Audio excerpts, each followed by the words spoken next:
Hey guys, welcome back to my sewing room. Hello, this video is going to be a little bit different because I'm filming this in my garage. So if you're hearing barking, it's because I'm outside in the garage.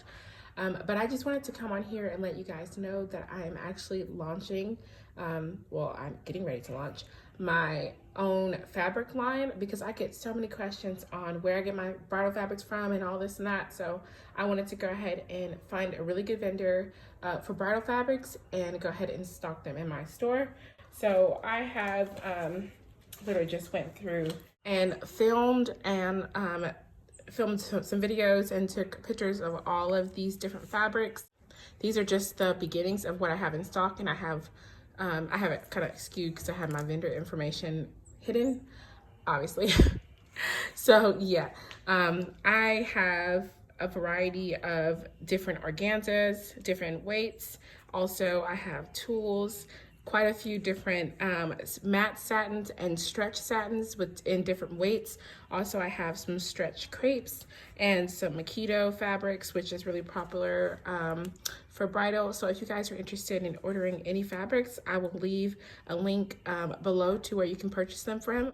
And I have 50 yards of each of these fabrics in stock. Aren't they so pretty, guys? Just imagine making a wedding dress from these. Well, I am going to be making quite a few wedding dresses on my channel from these fabrics, obviously. So yeah, like I said, if you guys are interested, I'll leave the link below in the description box, and I will also probably put this in my Facebook group as well. The first fabric that I have is a crepe back satin. It is pretty thin. It has a really good drape. It'll be really nice to use for a mermaid wedding dress, maybe with no appliques on it. It is also good to use as a lining as it is pretty thin. The back, it has like a crepe hand, and the front is more like a satin. Okay, so this next one is one of my favorite fabrics. It is a matte satin. The front has a nice sheen to it. It's not glossy or shiny, and it has a nice structured drape to it, so that it'd be perfect for like a ball gown or a more structured mermaid kind of dress. The back is completely matte, and it kind of has like a dry kind of feeling, and the front is really soft, and it has that sheen. It comes in off-white, white, and ivory. This next one here is a stretch satin. Y'all know I love my stretch satins, so I had to really search for this one. This has the same kind of sheen, not gloss like the other one, and the back is completely matte.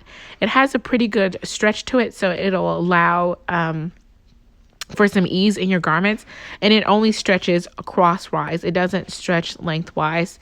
It has a nice drape. This drape will be perfect for the base of some of your mermaid gowns or a base of a ball gown. This next fabric is quite similar to the one before this, as it is a stretch satin, but it's quite thinner than the last one. And this could also be used as a lining for the previous stretch satin that I showed you guys.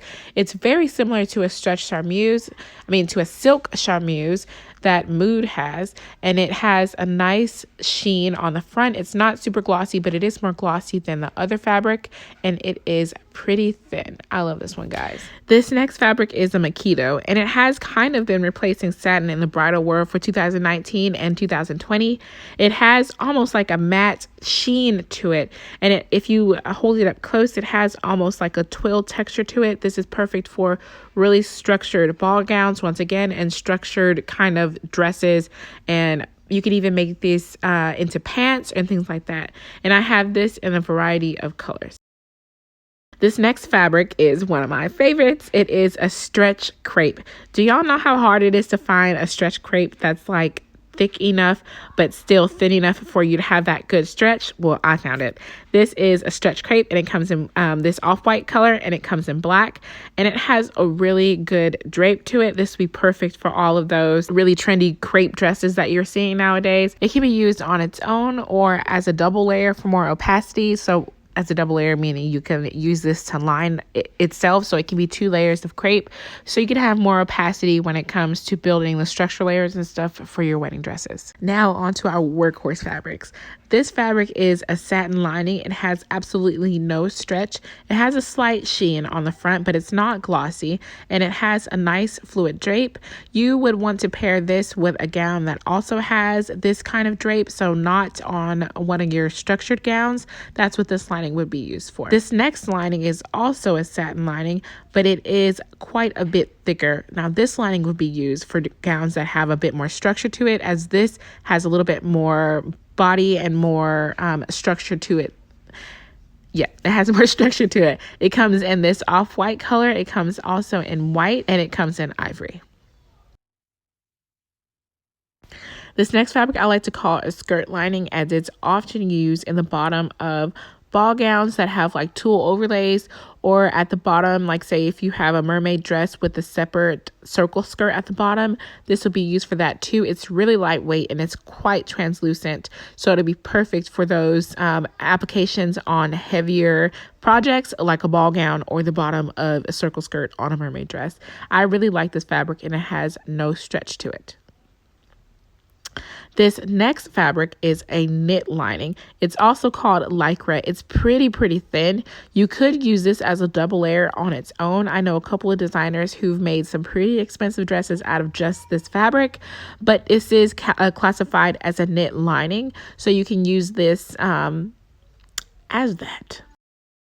This next fabric is also a satin lining, and it is pretty opaque. It has a little bit of stretch to it, so this would be used perfectly on one of your dresses that are made from maybe a stretch satin or maybe even that stretch crepe.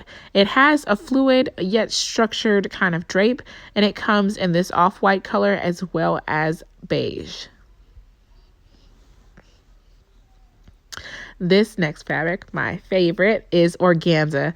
This organza is considered a heavy organza. It's a little bit more opaque. This will be perfect for some of those translucent corsets that you see popping up now. This will be perfect as that, or as the underlining under some of your structured ball gowns or mermaid dresses. It has absolutely no stretch, and it is pretty cloudy when you build it up. So this could be used on its own as a mermaid dress, obviously with your personals covered. This is another version of the same organza. It's a little bit lighter weight and more translucent. It has no stretch, and when you build it up, it's a little bit more translucent than the other one. So if you wanted to make an all organza gown, I would use the other organza as the base, and then I would use this second organza as the overlay. I'll insert some pictures of full organza dresses. They're just beautiful, guys. Now, my next fabrics are my tulles. Now, I'm a stickler for tulles, and I hate tulles that have really big holes, so I'm glad to have found this one. This one is for overlays. So I have 3 different types of tulles that I want to show you guys. This one will be the tulle that you can use as an overlay. So it's really soft. You can also use this tulle as a veil, and it has slight stretch like I showed you earlier. This tulle is a tulle that you would use for fullness. So this, say you're making a ball gown or something like that with a full tulle overlay, this tulle will be used to build up the fullness of your gown, and then the tulle previous to this one would be used as the top soft layer. I hope that makes sense, guys, but this tulle has a little bit stretch on it as well. So these are all of the fabrics. I hope you guys really enjoyed this video. I don't often come on here and try to plug stuff to you guys, but you know, I gotta pay the bills. Anyway, let me know what you guys think below in the comments, and I will see you next time.